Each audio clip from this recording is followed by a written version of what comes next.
Brasil tem milhares de leis que tratam de todo tipo de assunto, das relações de consumo, passando pelas questões de segurança, até a aplicação da lei seca em estradas federais. O Congresso Nacional, formado pela Câmara e pelo Senado, é o lugar onde os representantes do povo elaboram e fiscalizam a aplicação de todas essas leis.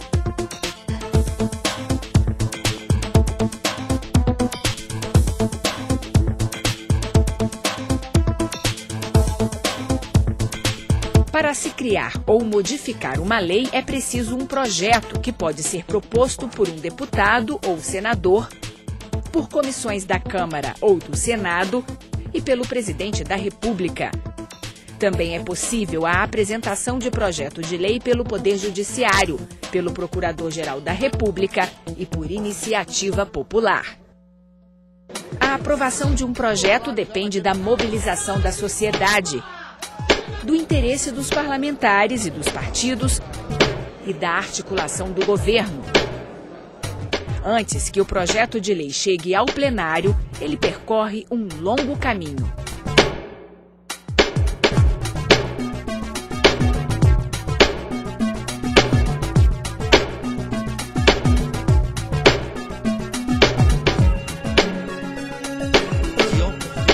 Todo projeto é analisado pelas comissões técnicas. Se o assunto for imposto de renda, por exemplo, ele é discutido na Comissão de Finanças e Tributação. Se for sobre Previdência, vai para a Comissão de Seguridade Social. Cada projeto tem um relator, que dá o parecer sugerindo mudanças, aprovando ou rejeitando a matéria. Todos os projetos passam pela Comissão de Constituição e Justiça, que avalia se eles estão de acordo com a Constituição Federal. Muitos projetos têm suas votações concluídas nas próprias comissões, enquanto outros seguem para serem analisados pelo plenário. O projeto foi aprovado substitutivo da Comissão de Constituição, Justiça e Cidadania. Meus parabéns ao plenário desta casa. A matéria vai ao Senado Federal. Depois de aprovado pela Câmara em geral, o projeto segue para o Senado. Para valer como lei, o presidente da República precisa sancionar, ou seja, ratificar a proposta. Mas o chefe do Executivo pode vetar o projeto total ou parcialmente. E os parlamentares, por sua vez, podem confirmar ou derrubar o veto do presidente em votação secreta. Assim funciona o equilíbrio entre os poderes.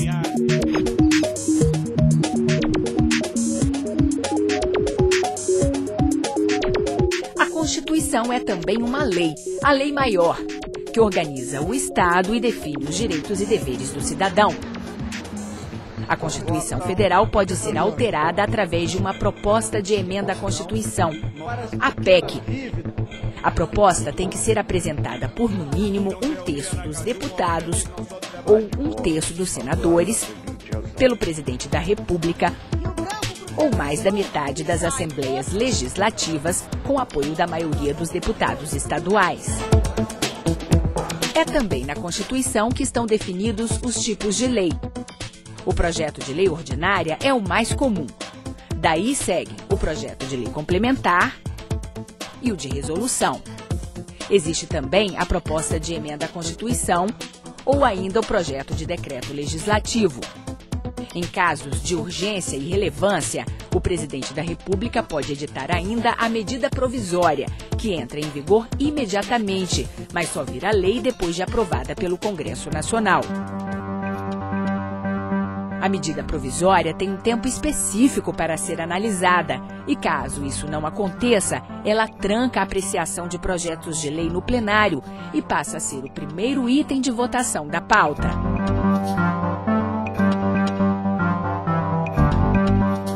Na Câmara, as regras para a tramitação das propostas estão neste livro.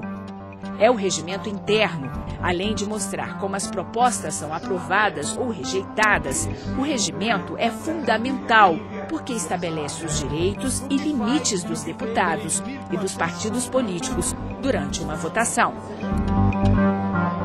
A confecção da pauta é atribuição exclusiva do presidente da Câmara, ouvido o colégio de líderes. Mas é evidente que é uma negociação política. Passa pelas lideranças, passa pelo interesse da sociedade, passa pela pressão popular, passa pelo momento, fatos importantes que permeiam a sociedade naquele momento. Fala-se muito que a pauta é dirigida mais para os interesses do executivo. Não é bem isso.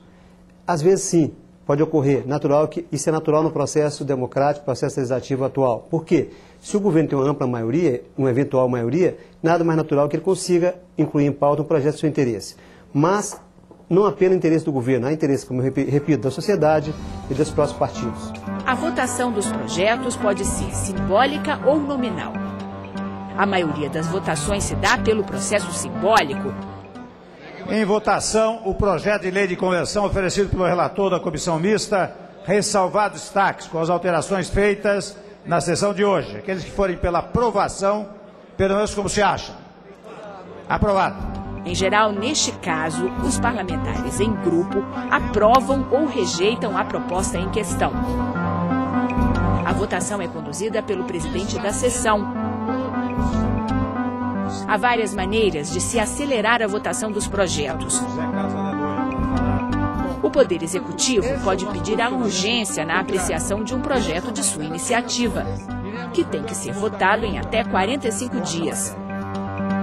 Vencido este prazo, assim como acontece com as medidas provisórias, o projeto em urgência passa à frente dos demais projetos e nenhuma outra matéria pode ser votada. É importante acompanhar o trabalho dos congressistas e participar das decisões tomadas na Câmara e no Senado. Todo o processo legislativo é público e qualquer cidadão tem acesso a ele. As sessões do plenário são transmitidas pela TV Câmara e pela Rádio Câmara. Os projetos e pareceres são impressos e estão à disposição de quem precisar. Todo este material também está acessível na internet, no endereço www.câmara.gov.br. E quem quiser se informar sobre a tramitação dos projetos, pode ligar de graça no número 0800 619 619.